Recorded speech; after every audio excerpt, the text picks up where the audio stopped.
नमस्कार मित्रों, आज हम बात करते हैं सबसे उलझा हुआ प्रश्न और पेशेंटों का फेवरेट जो टॉपिक रहता है, क्या बीपी की दवाइयाँ बंद हो सकती हैं। मित्रों, इससे पहले हमें जानना होगा कि बीपी की दवाई बिल्कुल बंद हो सकती है, मगर कौन सा प्रकार का ब्लड प्रेशर है। बीपी ज्यादातर प्राइमरी होता है या सेकेंडरी होता है। प्राइमरी ब्लड प्रेशर जो होता है उसमें कोई खास और कारण नहीं मिलता है जिसकी वजह से बीपी है। काफी टाइम वो हेरिडिटरी रहता है, फैमिली हिस्ट्री में रहता है। जो प्राइमरी हाइपरटेंशन है उसको हमें ब्लड प्रेशर की ट्रीटमेंट से ही ट्रीट करना रहता है। दूसरा, उसमें एक ऑप्शन रहता है कि हम लाइफस्टाइल मॉडिफिकेशन करें, थोड़ा सॉल्ट रिस्ट्रिक्शन करें, वेट लॉस करें, साथ में हम एक्सरसाइज करें, योगा करें, स्ट्रेस लेवल को कम करें। तो उसमें काफी टाइम ऐसा होता है कि 10 to 50% लोगों में लाइफस्टाइल मॉडिफिकेशन से या इतना एक्सरसाइज करने से ब्लड प्रेशर की दवाइयां काफी थोड़े कम डोज में हो सकती हैं, धीरे धीरे काफी लोगों को बंद भी हो सकती हैं। सेकेंडरी कॉज जो हाइपरटेंशन का है उसमें बीपी के लिए जो कारण है उसकी ट्रीटमेंट करने से ब्लड प्रेशर ठीक हो सकता है। जैसे कि कोई वास्कुलर डिजीज है, कोई किडनी की बीमारी है,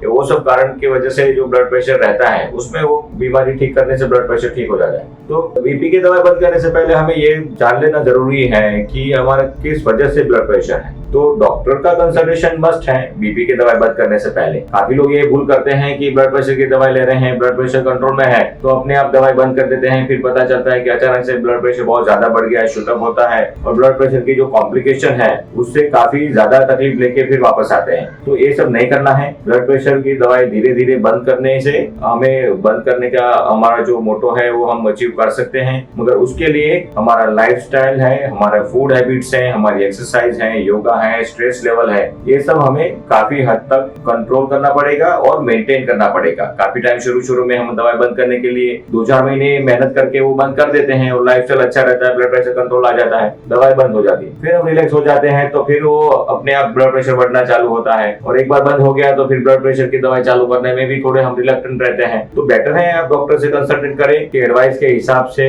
थोड़ा लाइफस्टाइल फॉलो करें और ब्लड प्रेशर की दवाई कम करने या बंद करने की कोशिश करें। मगर हमेशा याद रखना है, एक बार ब्लड प्रेशर आ गया है तो भविष्य में भी आ सकता है। तो रेगुलर ब्लड प्रेशर होने के बावजूद रेगुलर ब्लड प्रेशर चेकअप कराना है और अपना हेल्थ चेकअप करा के डॉक्टर की एडवाइस लेते रहना है। ब्लड प्रेशर की दवाई काफी और भी कारण है जिसमें हम चालू रखते हैं, तो हमें याद रखना है कि काफी ऐसे कारण भी हैं जिस बीमारी में हमें ब्लड प्रेशर की दवाई और रूप से देना पड़ता है। जैसे कि किसी को स्ट्रेस लेवल ज्यादा है उसमें हम कुछ प्रकार की ब्लड प्रेशर की दवाइयां देते हैं। दूसरा होता है जिसको हार्ट अटैक आया हुआ है या हार्ट की तकलीफ है उनको हम अरिथमिया प्रिवेंशन या ऐसा कोई पंपिंग कम जो ना हो उसके लिए भी कुछ बीटा ब्लॉकर नाम की दवाई देते हैं, जो काफी लोग समझते हैं ब्लड प्रेशर की वजह से है, मगर ब्लड प्रेशर की दवाई नहीं है, वो हार्ट की दवाइयां है, तो वो भी हमें कंटिन्यू करना है। काफी लोगों को हम एंग्जाइटी पर्पज से देते हैं, कुछ लोगों को हम जो धड़कन इरेगुलर है उसके लिए हम ब्लड प्रेशर की दवाई देते हैं। तो ये सब हमें जानना जरूरी है कि ये जो हम दवाई दे रहे हैं वो अपने एक्सपर्ट डॉक्टर से कंसल्ट करें कि वो किस पर्पज से दे रहे हैं। ब्लड प्रेशर नॉर्मल है उसके बावजूद भी लेना जरूरी है। काफी टाइम हम डायबिटीज के मरीज को ब्लड प्रेशर की दवाई देते हैं, वो इसलिए देते हैं कि डायबिटीज की वजह से किडनी में कोई तकलीफ ना हो। किडनी में जैसे प्रोटीन यूरिया की तकलीफ होती है, प्रोटीन पेशाब में जाता है, उनको रोकने के लिए ब्लड प्रेशर की दवाई देते हैं जो आपकी किडनी के लिए फायदेमंद रहेगा, आपको किडनी को डैमेज करने से रोकेगा। काफी टाइम मिसकंसेप्ट रहता है कि ब्लड प्रेशर की दवाई से किडनी में नुकसान होता है, तो ऐसा नहीं है, उसको रिवर्स करने के लिए होता है, नुकसान ना हो उसके लिए ब्लड प्रेशर की दवाई देते हैं। तो ये सब चीजें आइए हम समझते हैं और अपने एक्सपर्ट के हिसाब से ही दवाई बंद करेंगे। Thank you. Health related video देखने के लिए वीडियो को लाइक और चैनल को सब्सक्राइब करें।